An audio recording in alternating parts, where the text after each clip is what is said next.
The morning sun cast long shadows across the copper ridge shooting range as Sarah dipped her brush into the bucket of white paint for the 100th time that day.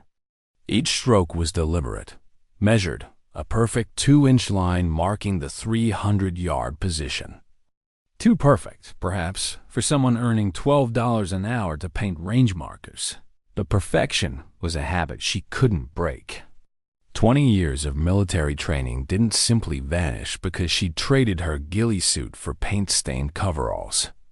Looking good out there, Martinez called Mike Hendricks, the range officer, as he approached with his ever-present coffee mug. Steam rose from the black liquid in the cool desert air. "You sure you haven't done this before?" Sarah kept her head down, letting her auburn hair fall like a curtain across the left side of her neck. "Just trying to do a good job, sir." "Need the work." Her voice carried the slight accent she'd perfected, second-generation Mexican-American, raised in Phoenix, high school dropout. The identity was bulletproof. She'd spent months crafting Elena Martinez's backstory, complete with employment records, a rental history, and even a Facebook profile filled with pictures of quinceañeras and family barbecues. Mike chuckled, settling his considerable bulk against the concrete shooting barrier. "Wow, you're making the rest of the crew look bad. Jimmy's been painting these lines for 3 years, and they still look like a drunk snake drew them." Across the range, Jimmy Rodriguez, the real Jimmy Rodriguez, not another assumed identity, was indeed struggling with his section of the 200-yard line. Paint dripped from his brush as he tried to keep up with Sarah's pace.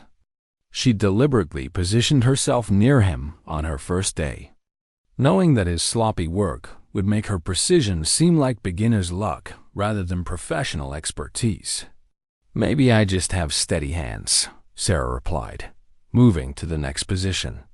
As she knelt to begin the line, she used the motion to scan the range's layout once more. 12 shooting lanes, each with concrete barriers providing excellent cover. The main building housed the office, armory, and security station. 2 guards during business hours, 1 at night. The observation tower offered a commanding view of the entire facility and the desert beyond. Most importantly, the VIP entrance at the rear of the building, where tomorrow's charity event participants would arrive. Senator Richard Morrison would step out of his armored SUV at exactly 2 p.m. According to the schedule she'd memorized from his chief of staff's hacked emails. The same Morrison who'd voted for 3 major gun control bills while secretly selling military-grade weapons to the Sinaloa cartel through his brother's security consulting firm. The same Morrison whose dirty money had funded the operation that killed her unit in Afghanistan, 12 good soldiers dead because their position had been sold to the highest bidder. "You know," Mike continued, oblivious to the calculations running through Sarah's mind, "we could use someone like you full-time, especially with all the big shots coming through lately. Senator Morrison's event tomorrow is just the beginning. Word is we're getting a lot more government contracts." Sarah's brush paused for just a fraction of a second. "Senator Morrison?" "Yeah, big charity thing for veterans. Ironic, right? Guy who wants to take everyone's guns comes to a shooting range." Mike laughed at his own observation. "But hey, his money spends the same as anyone else's." The irony was lost on Mike, but not on Sarah. Morrison's charity was another front, a way to launder cartel money while building his political image. She traced the funds her self-donations that mysteriously matched payments from shell companies tied to drug trafficking. The FBI had the same evidence but wouldn't act. Too many powerful people were involved. Too many careers would be destroyed. That's where Phoenix came in. "Must be exciting, having important people here," Sarah said, resuming her painting. Each word was carefully measured, showing just enough interest to seem normal without appearing suspicious. "You have no idea. Last month we had some tech billionaire, month before that a Supreme Court justice. This place is becoming quite the destination." Mike's chest puffed with pride. Of course, security is a nightmare. Background checks, metal detectors, the works. They even brought in some hotshot consultant to review our protocols. Sarah filed that information away. Enhanced security meant her window of opportunity was narrowing. She'd planned for standard range security, a few guards, basic cameras, minimal protocols. If they'd upgraded since Morrison's visit was announced, she'd need to adjust her approach. Sounds complicated, she said, moving to the next position. The repetitive motion of painting gave her an excuse to keep moving, to study angles and sightlines without appearing to do so. From the 300-yard position, she had a clear view of the VIP entrance. The shop would be challenging, but not impossible. She'd made harder ones in Kandahar. Tell me about it. They've got us checking IDs 3 times, searching every bag. Even the cleaning supplies get inspected. Mike shook his head. All this for a guy who probably couldn't hit the broad side of a barn. A gust of wind swept across the range, carrying the scent of sage and creosote from the surrounding desert. Sarah felt her hair lift slightly and quickly tucked it back behind her ear, ensuring the phoenix tattoo remained hidden. The tattoo was both her signature and her greatest vulnerability, a detailed phoenix rising from flames, wings spread wide, with crosshairs centered in its chest. Every law enforcement agency in the Southwest knew that mark. Knew it meant another corrupt official had been judged and found wanting. Weather's picking up, Mike observed, squinting at the horizon where dust devils danced in the distance. Supposed to be windy all week. Hope it calms down before tomorrow's event. Sarah hoped the opposite.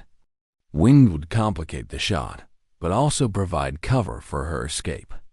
She'd hidden a motorcycle 2 miles away, beyond the range's security perimeter.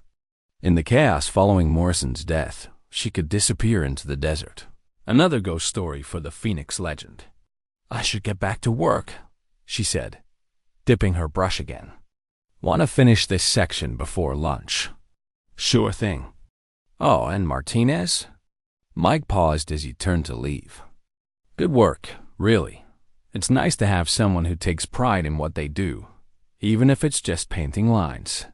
If only he knew, Sarah thought as she watched him walk away. She wasn't just painting lines, she was preparing a battlefield.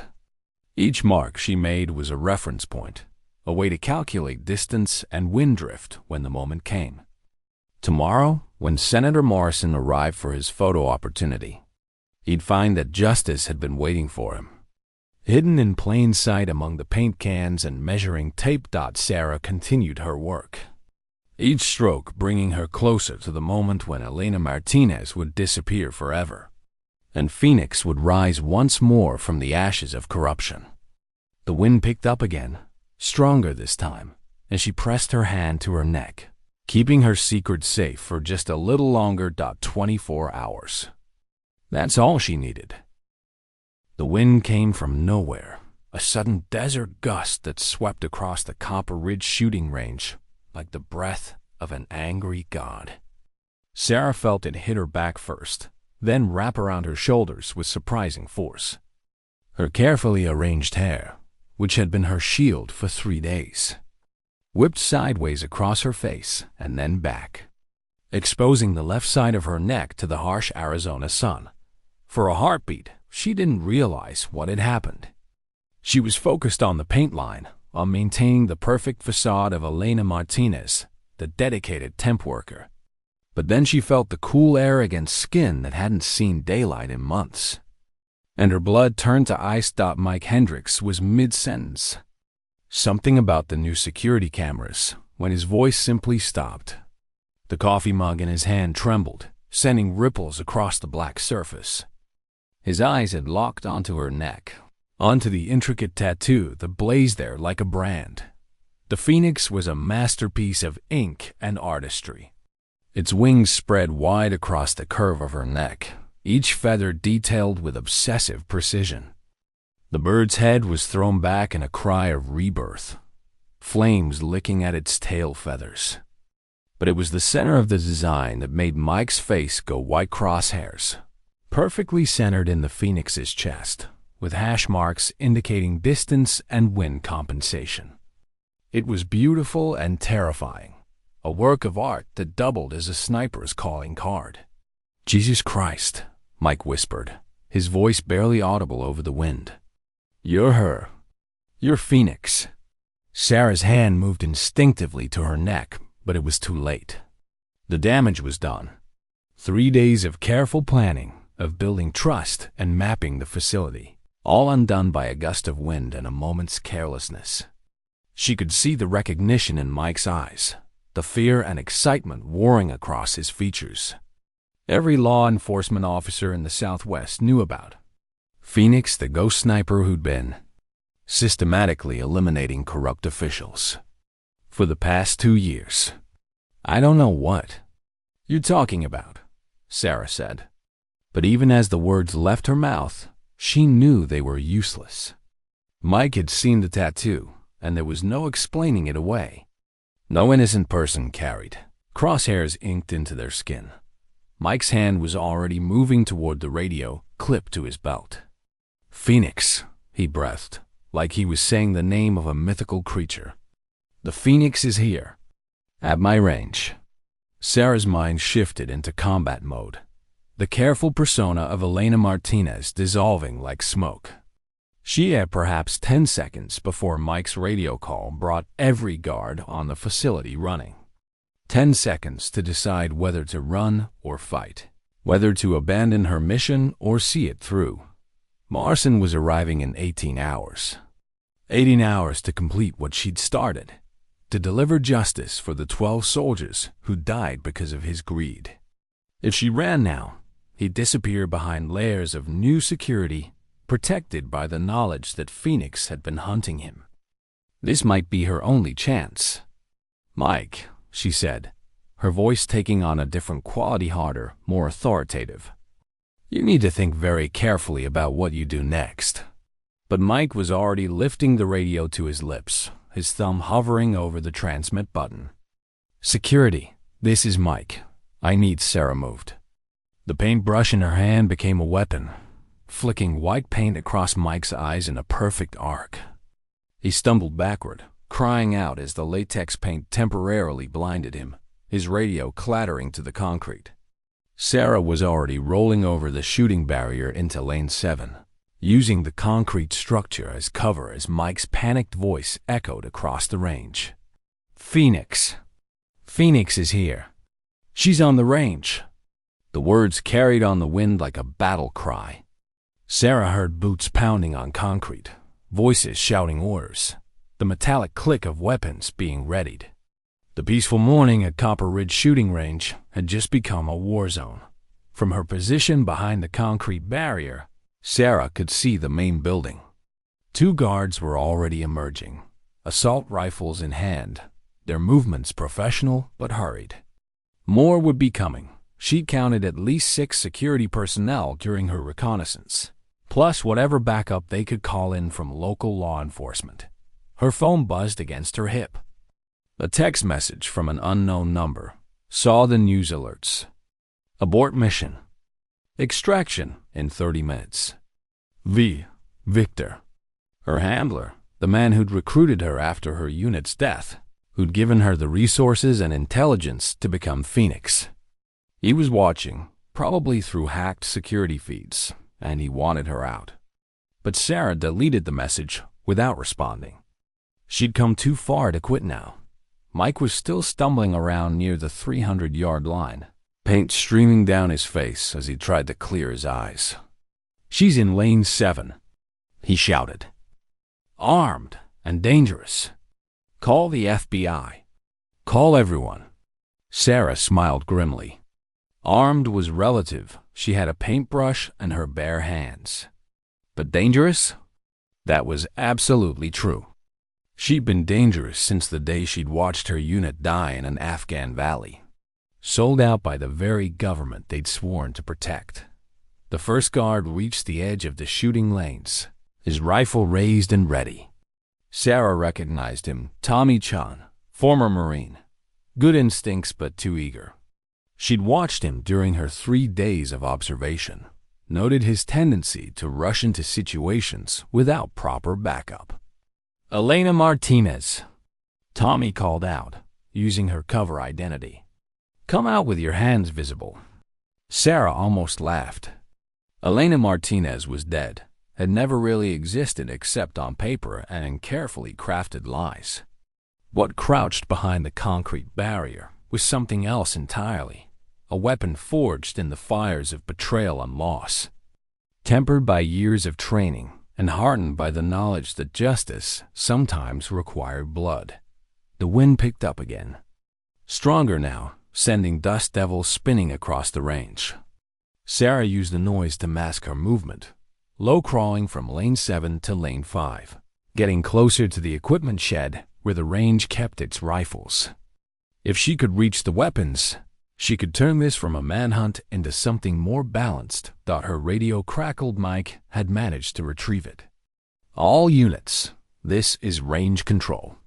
We have a code black situation. Repeat, code black. The suspect is Phoenix, the sniper from the FBI's most wanted list. Consider her extremely dangerous." Code black. Sarah had heard that designation before in military briefings about high-value targets. It meant shoot to kill, no attempts at capture. Mike was escalating this beyond a simple arrest, turning it into an execution order. Another text from Victor. "Local PD en route. SWAT team 15 minutes out. This is your last chance." Sarah turned off her phone. Victor meant well, but he didn't understand. This wasn't just about Morrison anymore. It was about proving that Phoenix couldn't be caged, couldn't be stopped by wind or chance or bad luck. The tattoo on her neck wasn't just a signature. It was a promise.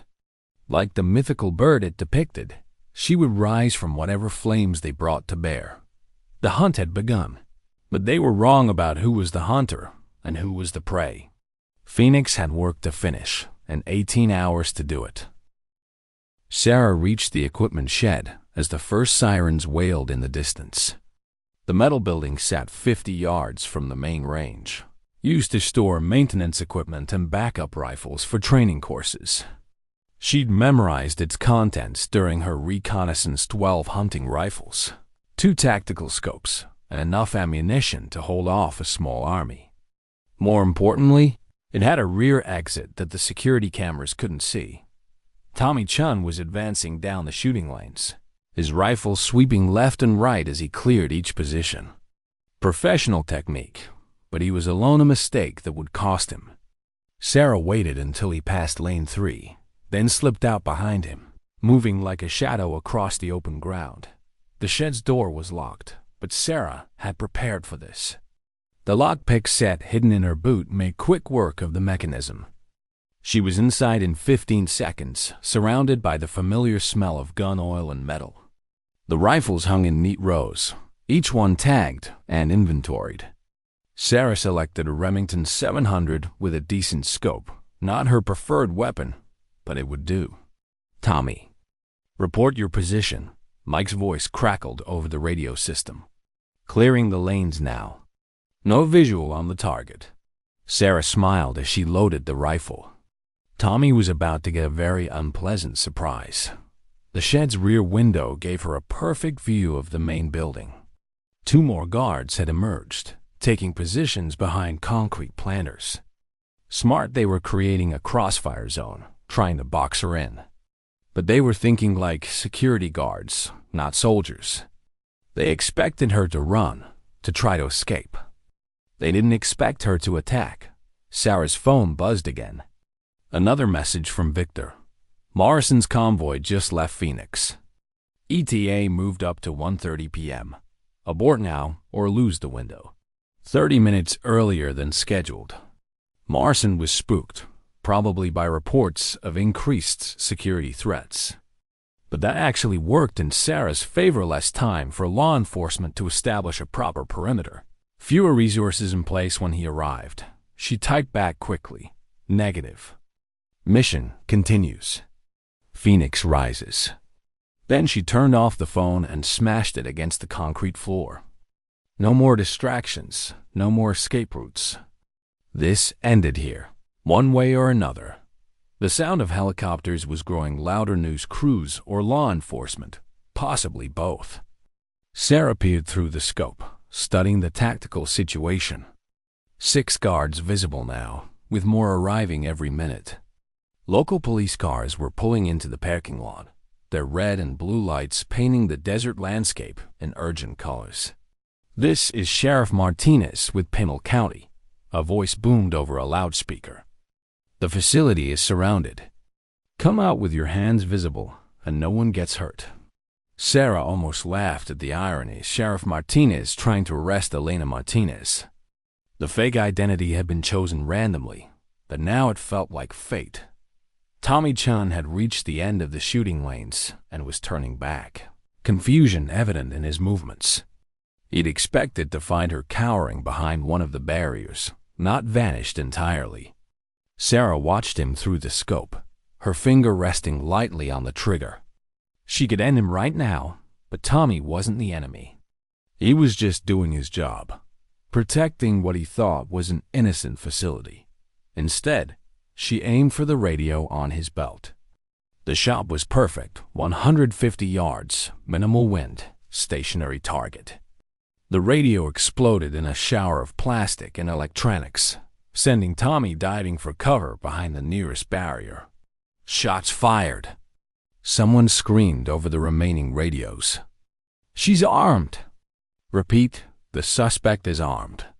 Now they knew she meant business. Sarah worked the bolt, chambering another round, then shifted position to the shed side window. The guards were scrambling, trying to locate the source of the shot while maintaining their defensive positions. Chaos was her friend in chaos. People made mistakes.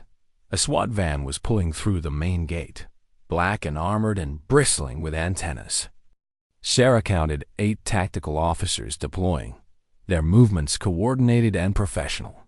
These weren't rent-a-cops or small-town deputies. These were the real deal, probably called in from Phoenix or Tucson. "Phoenix," a new voice called over the loudspeaker, calm and authoritative. "This is Agent Sarah Chun, FBI. I know you can hear me." Sarah froze. Agent Chun, Tommy's sister, if the intelligence files were correct. The FBI had brought in someone with a personal connection, hoping to make this emotional rather than tactical. Clever, but it wouldn't work. "You're trapped," Agent Chun continued. "We have the facility surrounded, air support inbound, and more units arriving every minute. But we know why you're here. Senator Morrison's event has been canceled. He's not coming. Your mission is over."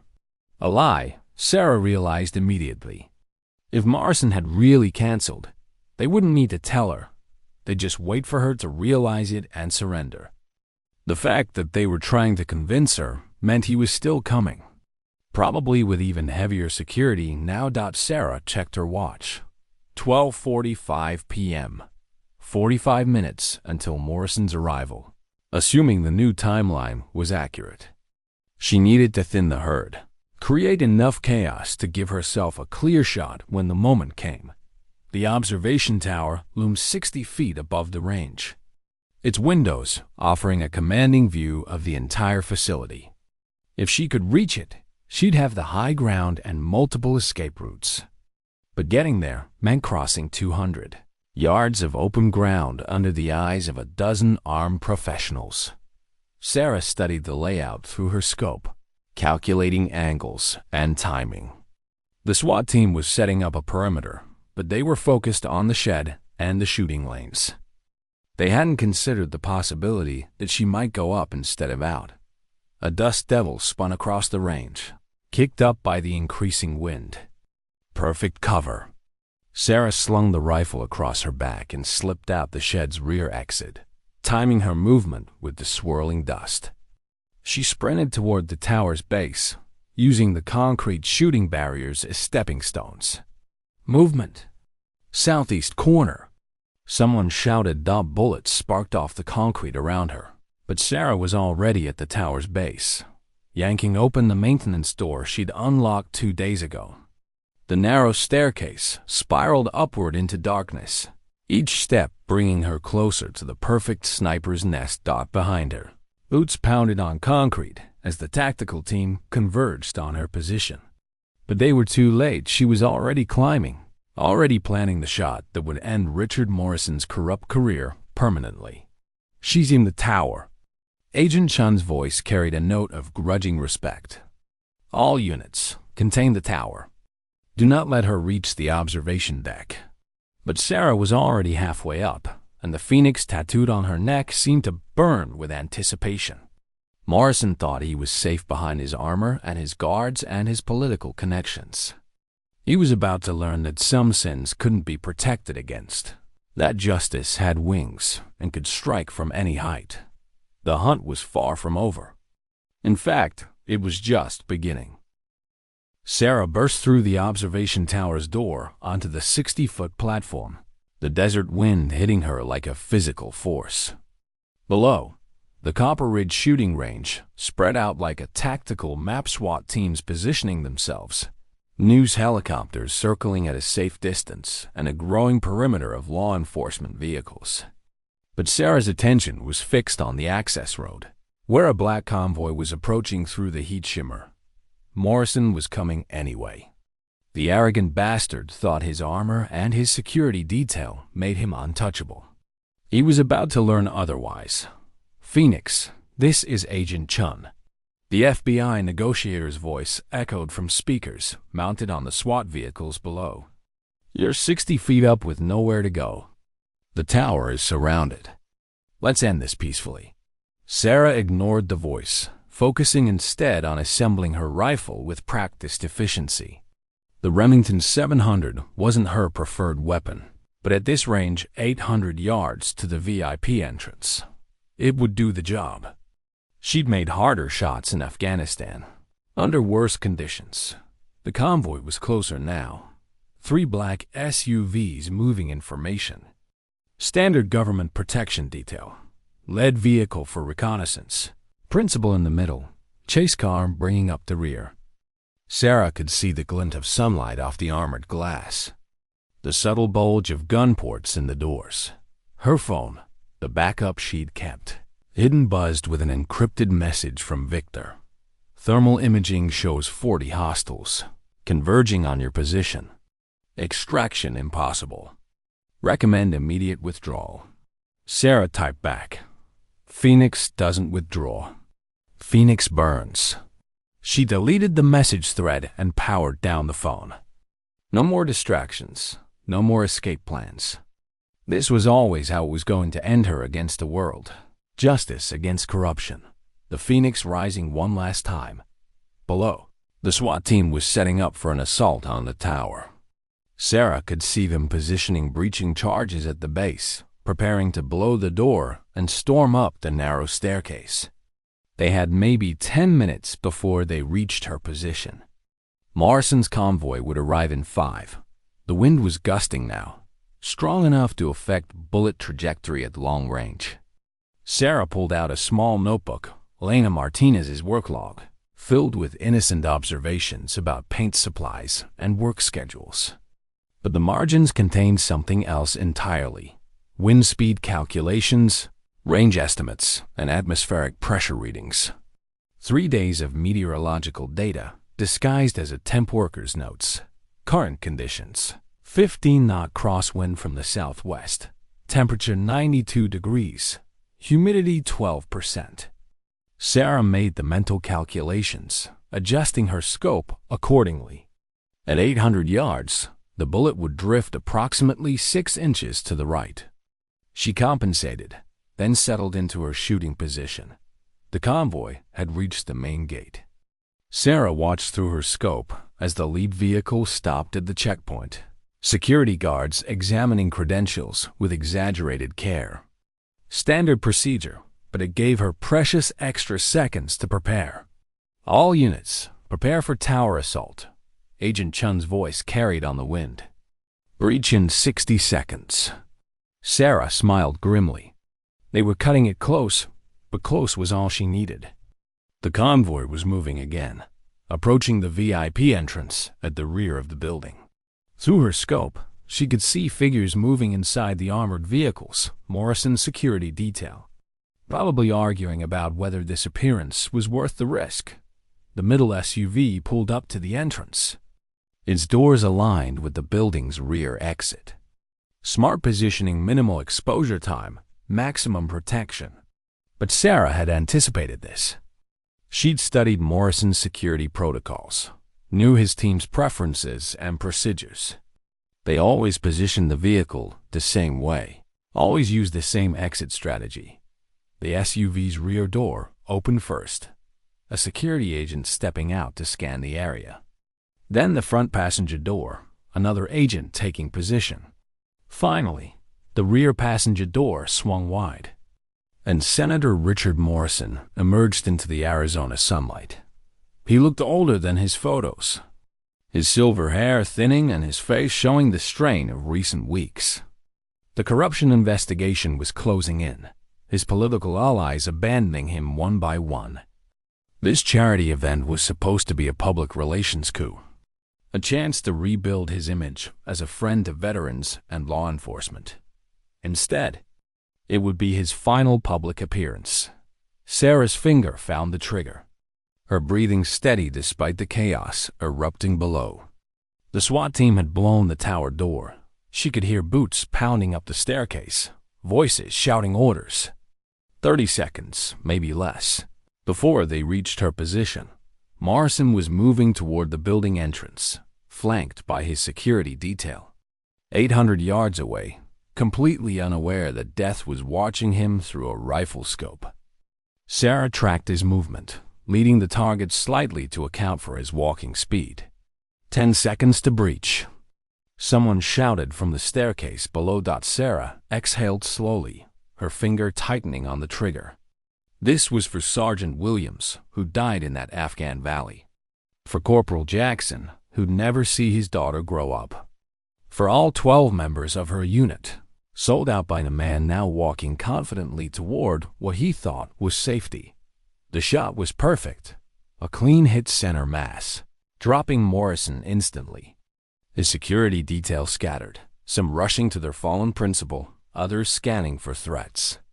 But Sarah was already moving, slinging her rifle and sprinting toward the tower's edge. The SWAT team burst onto the observation deck just as Sarah reached the platform's railing. 60 feet below, concrete and chaos waited. But Sarah had prepared for this moment, had planned every detail of her final escape. The smoke grenades she'd planted around the tower's base during her reconnaissance detonated simultaneously, filling the air with thick gray clouds. In the confusion, Sarah rappelled down the tower's backside using climbing gear she'd hidden days earlier.